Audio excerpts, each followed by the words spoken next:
देखो जी, दोनों में कितना प्यार है। तबीयत भी एक साथ ही खराब होती है। जुड़वा है ना, सुना है जुड़वा बच्चों में ऐसा होता है। एक दिन हरिहर जानकी और दोनों बेटियों को लेकर नदी किनारे वो लोग पिकनिक मनाते हैं, खाने पीने लगते हैं। पूनम और पूजा बैडमिंटन खेलने लगते हैं। चल पूनम, बैडमिंटन खेलते हैं। हाँ चल पूजा, बहुत मजा आएगा। ठीक है, खेलो खेलो, मगर नदी के ज्यादा पास मत जाना, गिर जाओगे। ठीक है पापा।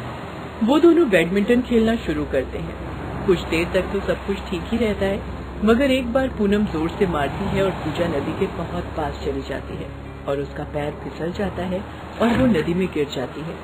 आह, बचाओ, माँ बापू बचाओ। हरिहर और जानकी दौड़ कर आते हैं। पूनम चिल्ला चिल्ला कर पूजा को पुकारने लगती है। अरे अरे, कोई बचाओ मेरी बच्ची को, कोई बचाओ मेरी बेटी को, अरे कोई बचाओ। मगर बहुत देर हो चुकी है। पूजा तेज नदी में बहती चली जाती है। वो किसी भी तरह एक पेड़ की डाल को पकड़ने की कोशिश करती है, मगर पकड़ नहीं पाती। वो डूबती चली जाती है और बेहोश हो जाती है। वो बहते हुए इतनी दूर चली जाती है कि हरिहर और जानकी उसे देख भी नहीं पाते। वो लोग एकदम से टूट जाते हैं। जानकी रोने लगती है। मेरी बच्ची, मेरी बेटी कहाँ गई तू?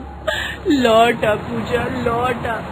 हरिहर तभी पुलिस के पास जाता है और पुलिस को सब कुछ खुलकर बताता है। पुलिस तुरंत एक टीम भेजकर पूजा को ढूंढने की कोशिश करती है, मगर दूर दूर तक पूजा का कोई नामो निशान नहीं मिलता।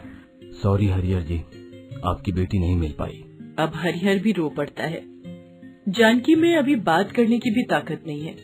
पूनम एकदम से शॉक में चली जाती है। उधर पूजा बेहोश होकर बहती चली जाती है और नदी में एक घाट में आकर रुकती है। उसी घाट में उस वक्त एक अमीर आदमी पूजा करने आया हुआ था। वो पूजा को देखता है। अरे, ये कौन बहकर आ रहा है? वो आदमी पूजा को गोद में उठाता है और उसकी पल्स चेक करता है। ये जिंदा है, ये जिंदा है। वो आदमी खुश हो जाता है। वो पूजा को लेकर अस्पताल जाता है। अस्पताल में पूजा का इलाज किया जाता है और पूजा को होश आता है। डॉक्टर साहब जब पूजा का नाम और पता पूछते हैं तब पूजा कुछ नहीं बोल पाती है। वो पहले का सब कुछ भूल चुकी थी। डॉक्टर साहब उस अमीर आदमी के पास जाकर कहते हैं, मिस्टर आहूजा, इस बच्ची को तो कुछ याद नहीं है। ये अपना नाम पता कुछ भी नहीं बता पा रही है। अब क्या होगा डॉक्टर? ऐसे केस में ऐसा होता ही है। ऊपर से ये बच्ची है, इसे अब सब कुछ याद आना करीब करीब असंभव है। सिर्फ किसी बहुत बड़े शौक से ही इसे सब कुछ याद आ सकता है, वरना तो कोई होप नहीं है। डॉक्टर, मेरे पास इतना पैसा है, धन दौलत है, मगर कोई बच्चा नहीं है। मैं इस बच्ची को गोद ले लेता हूँ। वो आदमी पूजा को गोद ले लेता है। इसके बाद बहुत समय बीत जाता है। उधर पूनम अभी जवान हो गई है, मगर वो लोग अभी पूजा को भूल नहीं पाए हैं। हरिहर और जानकी हमेशा पूजा के बारे में ही बात करते हैं। उस घटना के बाद से दोनों जैसे अंदर से टूट गए हैं। दोनों ने पूजा को ढूंढने की बहुत कोशिश की, मगर कोई लाभ नहीं हुआ। मगर अभी भी दोनों के मन में एक आशा है कि एक दिन तो पूजा जरूर मिलेगी। वो गरीब है। पूनम स्कूल के बाद शहर के एक कॉलेज में परीक्षा देती है और उसे कॉलेज से स्कॉलरशिप मिल जाता है। वो शहर में पढ़ने जाने के लिए तैयार हो जाती है। अच्छे से जाना बेटी, और हॉस्टल में अच्छे से रहना और अच्छे से पढ़ाई करना। हाँ माँ बापू, आप लोग चिंता मत कीजिए। मैं पढ़ाई खत्म करके ही लौट आऊंगी और आपको लेकर शहर चली जाऊंगी। पूनम चली जाती है। वो पहली बार शहर जा रही है। उसे पता नहीं है कि शहर के लोग कैसे होते हैं, वो कैसे पोशाक पहनते हैं। पूनम गांव में जो सलवार कमीज पहनती थी वही पहनकर चली जाती है और शहर पहुंचकर हॉस्टल में दाखिल हो जाती है। अगले दिन वो कॉलेज जाती है। कॉलेज जाकर वो एक दूसरी ही दुनिया देखती है। सभी लड़कियां छोटे छोटे कपड़े पहनकर घूम रही हैं कैंपस के अंदर। पूनम सलवार कमीज पहनकर गई है।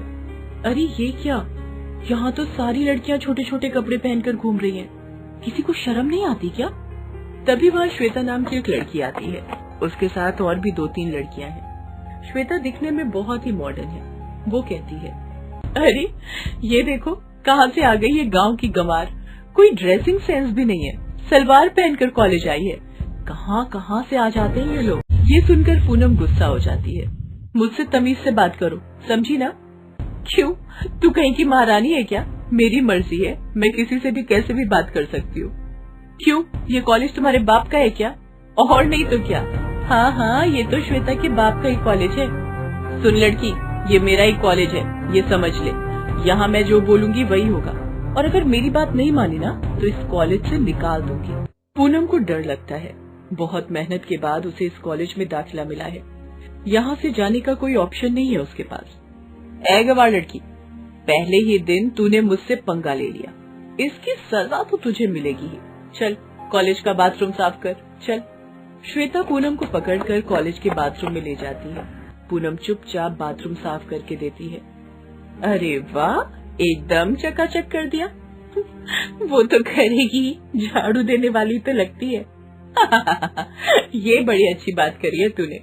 श्वेता और बाकी सारी लड़कियां पूनम का मजाक उड़ाते हैं। पूनम को बहुत बुरा लगता है।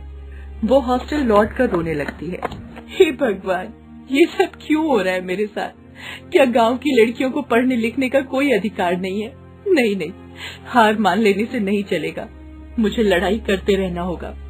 पूनम अगले दिन फिर से कॉलेज जाती है और कैंटीन में खाना खाने बैठती है, मगर तभी श्वेता आती है और खाना नीचे फेंक देती है। अरे बाप रे, खाना नीचे गिर गया। रोना आ रहा है क्या मेरी बच्ची को? कैंटीन में बैठे हुए सारे लड़के और लड़कियां पूनम पर हंसने लगे। पूनम वहाँ से चली जाती है। तभी उसके पास एक लड़का आता है। हाय पूनम, मेरा नाम सागर है। कैंटीन में जो तुम्हारे साथ हुआ ना, उसे दिल पर मत लो। वो श्वेता ऐसे ही है, उसके पापा का कॉलेज है ना, इसलिए उसको कोई कुछ नहीं बोल पाता है। सागर अच्छा लड़का है। पूनम के साथ उसकी दोस्ती हो जाती है, मगर श्वेता हर रोज पूनम को परेशान करती रहती है। अगले दिन श्वेता उसके पालतू कुत्ते को कॉलेज ले आती है और पूनम के पीछे छोड़ देती है। पूनम जान बचाने के लिए भागती रहती है। बचाओ बचाओ! वो कुत्ता भौंकते हुए पूनम के पीछे दौड़ता है। ये देखकर श्वेता और उसके दोस्त हंसने लगते हैं। पूनम कॉलेज से निकलकर एक बस में चढ़ जाती है। इस तरह वो उस कुत्ते से छुटकारा पाती है। उसी रात को पूनम को बुखार आता है। वो बुखार के मारे तड़पने लगती है। उसी रात श्वेता को भी बुखार आता है। वो भी तड़पती रहती है। अगले दिन पूनम बुखार लेकर ही कॉलेज जाती है और उसे पता चलता है कि श्वेता को बुखार होने के कारण वो आज कॉलेज नहीं आई है। पूनम अपने ही मन में सोचती है, अजीब है, कल मुझे भी बुखार आया था और श्वेता को भी। ऐसा कैसे हो सकता है? अगले दिन श्वेता कॉलेज आती है और फिर से पूनम को तंग करने लगती है। कभी पूनम से वो अपना सामान कैरी करवाती है तो कभी अपना जूता साफ करवाती है। ऐसे ही 2 महीने बीत जाते हैं। कॉलेज से सभी को पिकनिक पर ले जाया जाता है, और वो भी नदी के किनारे। नदी किनारे पिकनिक के बारे में सुनकर पूनम डर जाती है, क्योंकि उसे बचपन की घटना याद आ जाती है। मगर सागर उसे मना लेता है। पूनम को भी तैरना आता है। फाइनली वो पिकनिक पर जाती है। पिकनिक में सभी बहुत मस्ती कर रहे होते हैं। वहां पर भी श्वेता पूनम को परेशान करती है। उसका सामान वो पूनम से कैरी करवाती है। ऐसे ही सब कुछ चल रहा होता है। श्वेता अपने दोस्तों के साथ बैडमिंटन खेल रही होती है और तभी नदी के पास जाकर पैर फिसलकर वो नदी में गिर जाती है और नदी के स्रोत से बहने लगती है। सभी चौंक जाते हैं और नदी के पास आ जाते हैं। तभी पूनम चिल्लाती है, श्वेता, श्वेता, मैं आ रही हूँ श्वेता। श्वेता नदी के पानी में बहती हुई चली जा रही है। पूनम चिल्लाकर नदी में कूद जाती है। नदी के आसपास बहुत सारे लोग खड़े हो जाते हैं, मगर कोई भी पानी में उतरने की हिम्मत नहीं करता। सिर्फ पूनम बहते हुए नदी में तैरकर श्वेता के पास जाने की कोशिश करती है, मगर श्वेता बहुत दूर बहती ही चली जाती है और गहरी खाई की तरफ पहुंच जाती है। और तभी एक मगरमच्छ श्वेता की तरफ बढ़ने लगता है। श्वेता जोर जोर से चिल्लाती है।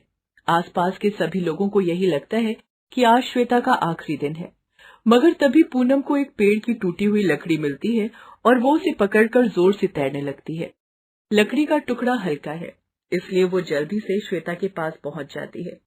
उसके बाद पूनम श्वेता को एक हाथ में पकड़कर पानी में डुबकी लगाती है और मगरमच्छ को धोखा देकर वो नदी के दूसरे किनारे पहुंच जाती है। इस तरह वो श्वेता को बचा लेती है। पूनम श्वेता को नदी से ऊपर उठाती है। श्वेता बेहोश है। तभी वहां पर डॉक्टर आते हैं और श्वेता का ट्रीटमेंट करते हैं। श्वेता को होश आता है। श्वेता आंखें खोलती है। श्वेता के दोस्त उसके पास आते हैं। श्वेता, तू ठीक तो है ना श्वेता? श्वेता? कौन श्वेता? मेरा नाम पूजा है। सभी चौंक जाते हैं। सबसे ज्यादा चौंकती है पूनम।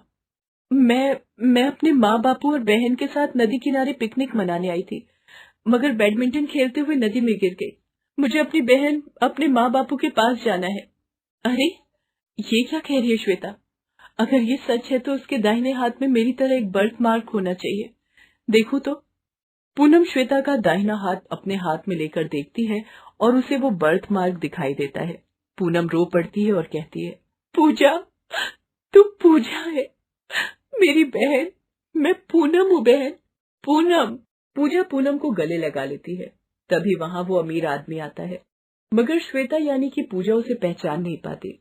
इसके बाद वो अमीर आदमी पूनम से सब कुछ कहता है, कैसे पूजा उसे नदी के घाट पर मिली, कैसे वो सब कुछ भूल चुकी थी और कैसे उस आदमी ने उसे गोद लेकर बड़ा किया। डॉक्टर ने कहा था कि किसी बड़े शौक के पाने के बाद ही इसे पुरानी बातें याद आ सकती है। आज वो सब कुछ हुआ जो इसके साथ बचपन